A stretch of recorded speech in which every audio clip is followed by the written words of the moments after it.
Now we will see rock mass rating और RMR. RMR stands for rock mass rating. जिन लोगों को इसको detail देखना है वो मेरे rock mechanics and mind support वाले प्लेलिस्ट में जाके डिटेल में देख सकते हैं। यहाँ पर हम रिक्रूटमेंट के बच्चों के लिए कम समय में जो जरूरत भर का चीज है उतना बताएंगे, ठीक है। तो रॉक मास रेटिंग या RMR क्या चीज होता है?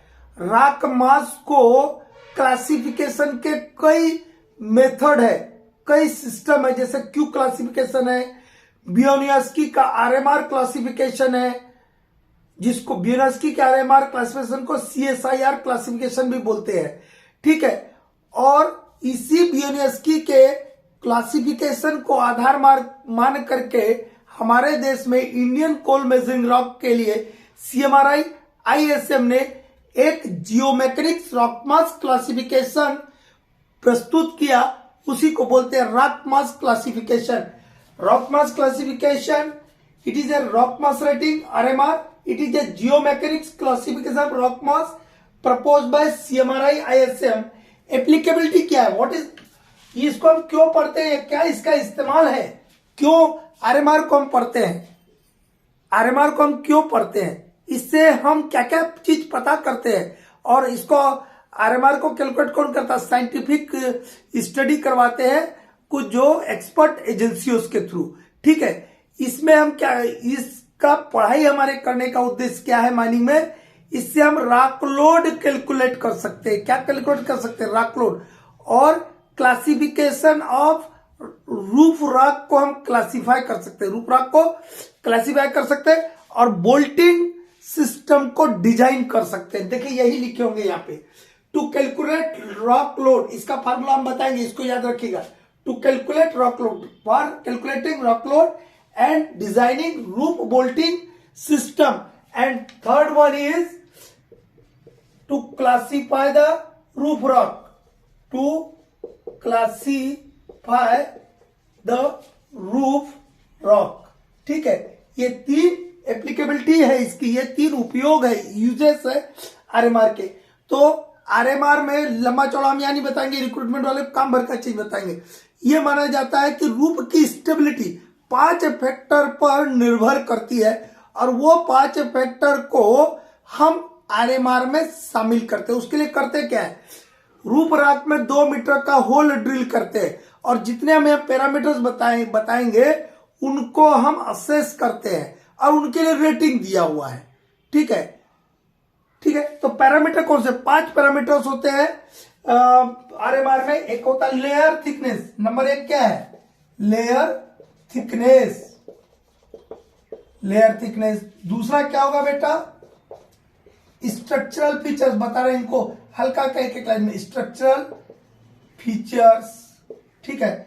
थर्ड होगा rock weatherability, rock वेदरेबिलिटी,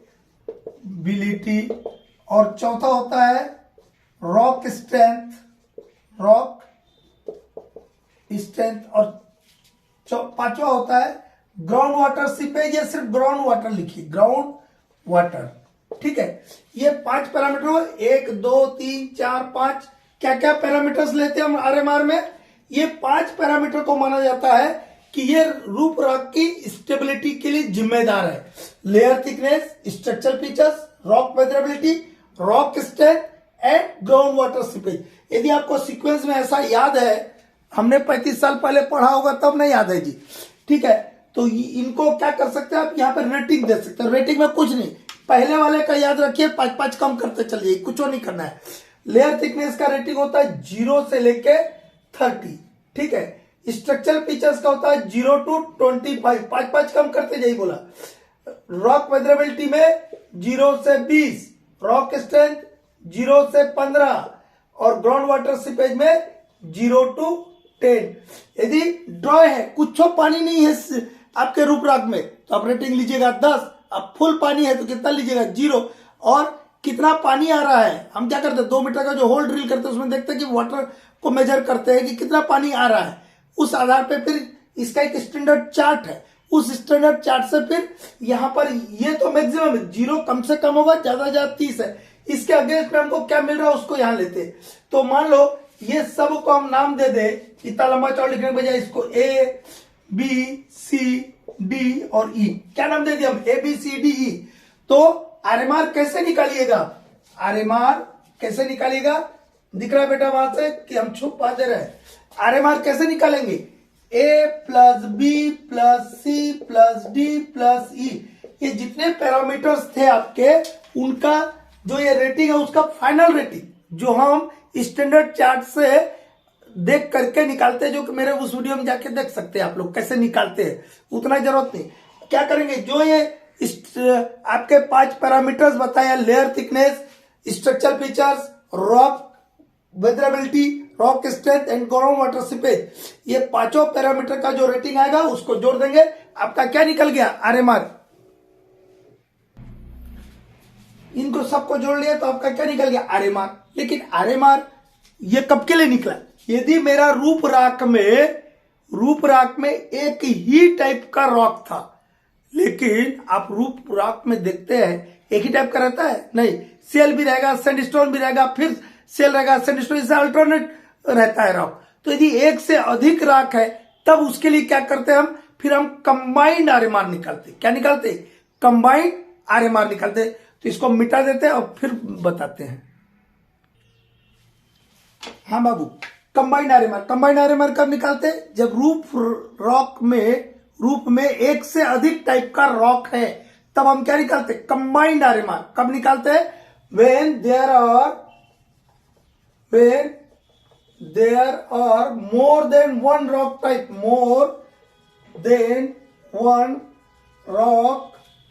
type, in group, तो हम क्या करेंगे, कंबाइंड आरएमआर निकालेंगे। कंबाइंड आरएमआर कैसे निकालेंगे, कंबाइंड आरएमआर निकालने के लिए फार्मूला होता है RMR 1 into T1 plus RMR 2 into T2 plus RMR n into Tn divided by T1 plus T2 plus T plus करके ये आपका Tn हो जाएगा। ठीक है, इसको हम इंग्लिश में लिख के बता रहे हैं क्योंकि ऐसा नहीं लिखा होगा बुक में, समझे ना, और उसी समझ नहीं आता बच्चा क्या बोल रहा है वो अंग्रेजी में जो बात लिखा था, इसलिए पहले इसको लिखा उसके बाद में ऐसा। हम क्या करेंगे, मान लो मेरा 2 या 3 टाइप का रॉक है तो हम हर एक बेड का आरएमआर निकालेंगे। मान लो पहला जो बेड था, पहला जो रॉक टाइप था, मान लो उसको हम आरएमआर 1 दिया और उसका थिकनेस कितना है, क्योंकि लेयर थिकनेस बहुत इंपॉर्टेंट रखता है।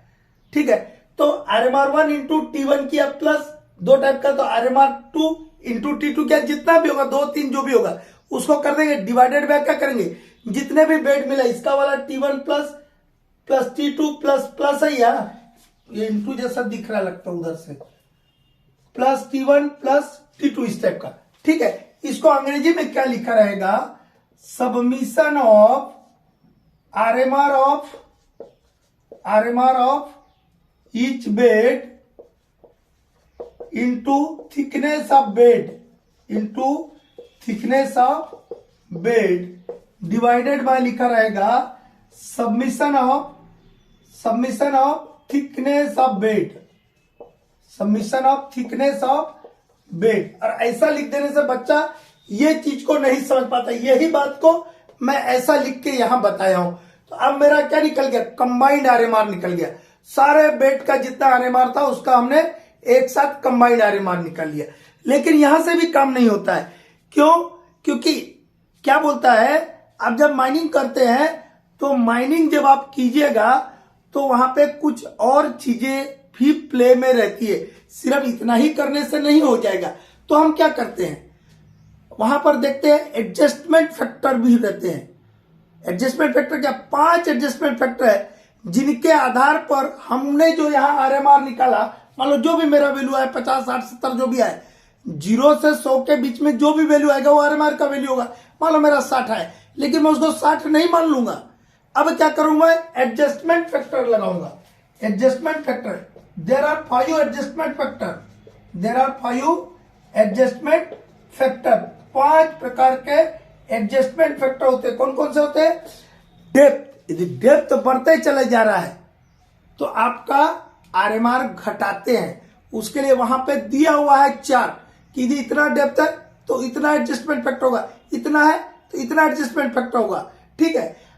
फिर लेटरल स्ट्रेस कितना लग रहा है, इंड्यूस्ड स्ट्रेस कितना है, गैलरी स्पेन कितना, मतलब गैलरी चौड़ाई कितना है। ज्यादा गैलरी चौड़ाई रहेगा वहां पर हम एडजस्टमेंट फैक्टर को क्या करते हैं, आरएमआर घटा देते हैं, मतलब एडजस्टमेंट फैक्टर जो है कम लेते हैं, ठीक है।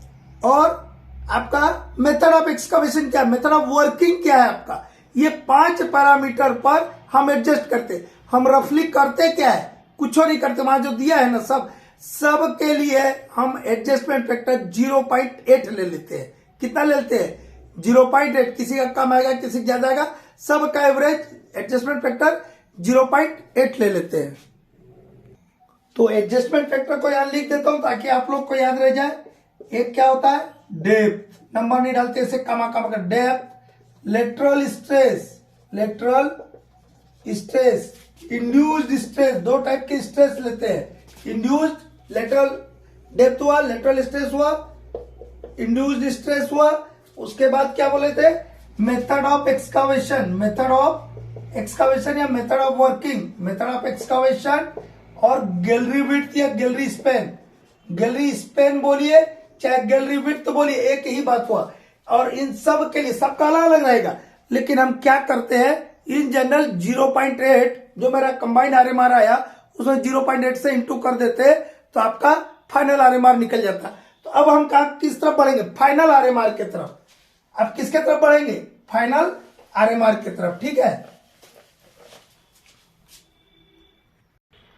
बाबू पावर चले गया, थोड़ा सा दिखने में दिक्कत होगा, सुनते जाइएगा मेरे बात। अब हम कंबाइंड आरएमआर निकालिए, फाइनल आरएमआर निकालेंगे। फाइनल आरएमआर कैसे निकालेंगे?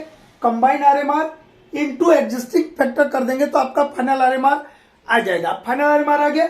इस फाइनल आरएमआर के आधार पर हम रूफ रॉक को क्लासिफिकेशन कर सकते हैं, क्लासिफाई कर सकते हैं।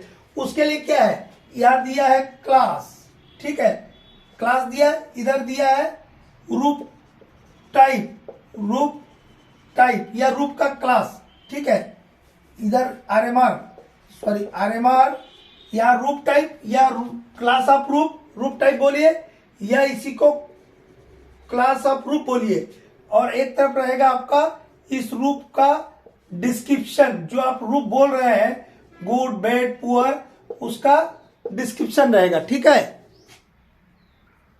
अब इस जो आरएमआर आया आपके पास, मान लो आरएमआर कौन कैसे करते, 0 से 20, 20 से 40, 40 से 60, 60 से 80 और 80 से 100, ठीक है। ये जो रहेगा ये सबसे कम आया, 0 से 20 के बीच आया, मतलब ये इसको बोलते हैं क्लास 5। और ये हो गया वेरी पुअर, क्या हो गया? वेरी पुअर रूफ हो गया। 20 से 40 आए तो इसको क्लास 4 बोलते, 40 से 60 आए इसको थर्ड टाइप का रूफ बोलते, 60 से 80 आया इसको सेकंड क्लास रूफ बोलते, और 80 से 100 यदि आरएमआर आया तो इसको क्लास 1 रूफ बोलते हैं। तो ये 80 से 100 वाला जो क्लास 1 है इसको बोलते हैं सबसे बढ़िया रूफ बोलते हैं, ठीक है। इसको क्या बोलते हैं? सबसे बढ़िया, वेरी गुड, क्या बोलते हैं इसको? इसका डिस्क्रिप्शन क्या होगा? Very good. अब 60 से 80 वाला जो रूफ होगा उसको बोलेंगे गुड रूफ, क्या बोलेंगे? गुड। ये थर्ड कैटेगरी वाले को फेयर, फोर्थ वाले को बोलेंगे पुअर और फिफ्थ वाले को बोलेंगे वेरी पुअर। ये हमने रूफ रॉक को क्लासिफाई कर लिया। अब रूफ रॉक को क्लासिफाई कर लिया तो हम 2 चीज निकाल सकते हैं, एक रॉक लोड निकाल सकते हैं और एक बोल्टिंग डेंसिटी को हम बता सकते हैं। ये 2 चीज को याद रखेगा, ये ऑब्जेक्टिव में आएगा।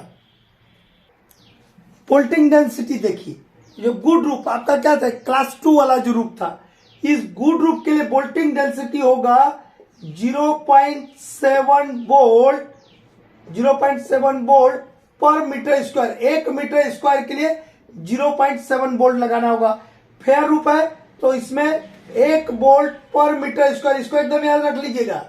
और पुअर रूप है तो 1.2 to 1.5 वोल्ट पर मीटर स्क्वायर। आपके बुक में पहले ये दिया होगा, ये दिया होगा, ये सबसे नीचे दिया होगा, उससे बच्चा लोग को पढ़ने में याद करने में दिक्कत होता है। सबसे पहले गुड को लिया, गुड 0.7 वोल्ट, फेयर रूप 1 वोल्ट पर मीटर स्क्वायर, पुअर रूप 1.2 to 1.5 वोल्ट पर मीटर स्क्वायर। तो आप कम से अधिक की ओर जाएंगे, आपको याद रखने में इजी होगा कि गुड रूप में 0.7 वोल्ट पर मीटर स्क्वायर, फेयर रूप है तो 1 वोल्ट पर मीटर स्क्वायर, और पुअर रूप है तो 1.2 to 1.5 वोल्ट पर मीटर स्क्वायर। लेकिन आपको याद रखना है कि जंक्शन पर वोल्टिंग डेंसिटी 25% बढ़ा देना है। ये देखिए यही लिखा है, junction bolting density should be increased by 25%। ये हो गया। एक रॉक लोड का फार्मूला बताए थे, रॉक लोड कितना लोड आ रहा है रॉक के ऊपर, ये पता करते हैं हम ऑन द बेसिस ऑफ जो हमने आरएमआर कैलकुलेट किया हुआ है। तो इसके लिए रॉक लोड, और ये काहे में इसका यूनिट क्या रहेगा, टन पर मीटर स्क्वायर। 1 मीटर स्क्वायर पर कितना टन लोड उस रूप रॉक पर लग रहा है, जो ओवरलाइंग स्ट्राटा है उसका जो प्रेशर कितना लग रहा है, इसको बोलते हैं रॉक लोड।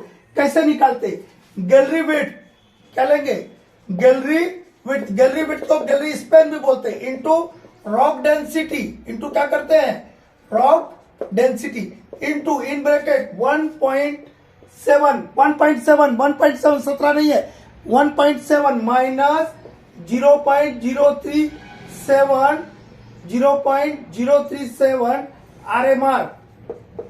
आरएमआर प्लस 0.000 है 0002 आरएमआर स्क्वायर। ठीक है, ये फार्मूला से हम क्या करते हैं, रॉक लोड निकालते हैं। यदि आपको प्रॉब्लम आ गया, रॉक डेंसिटी दे दिया, गैलरी विड्थ दे दिया, आरएमआर दे दिया, तो इस फार्मूला में पुट कर देना। क्या formula, gallery width into rock density into 1.7 minus 0.037, point के बाद एक ही जीरो है 37 प्लस 0 पॉइंट के बाद 3 जीरो है, फिर 2 है आरएमआर स्क्वायर। इसमें पुट कर दीजिएगा वैल्यू, आपका रॉक लोड टन पर मीटर स्क्वायर में आ जाएगा। ठीक है, और आपका जो बोल्ट लगाते हैं, बोल्ट का स्पेसिफिकेशन हम अगले वीडियो में बताएंगे। बोल्ट का जो लंबाई रहता है वो गैलरी विड्थ का 1/3 रहेगा, लेकिन किसी भी परिस्थिति में 1.5 मीटर से कम लंबा बोल्ट इस्तेमाल नहीं करना है। ठीक है, या गैलरी विड्थ दे दिया, बोल दिया, बताइए बाबू कितना बोल्ट की लंबाई रहेगा, एक हमको भेजा था बच्चा, अब एक एक का कब तक आंसर देते रहेंगे। गैलरी विड्थ जो दिया उसका 1/3, लेकिन 1.5 मीटर से कम किसी भी परिस्थिति में, मान लो गैलरी विड्थ आपका कम है और 1/3 किया तो 1.5 मीटर से कम आ रहा, तो आप क्या रखिएगा, मिनिमम 1.5 मीटर रखिएगा, और 1.5 मीटर से ज्यादा यदि आपका उस केस में आता है तो ज्यादा वाला रखिएगा, लेकिन 1.5 मीटर से कम आपका बोल्ट की लंबाई नहीं रहेगी।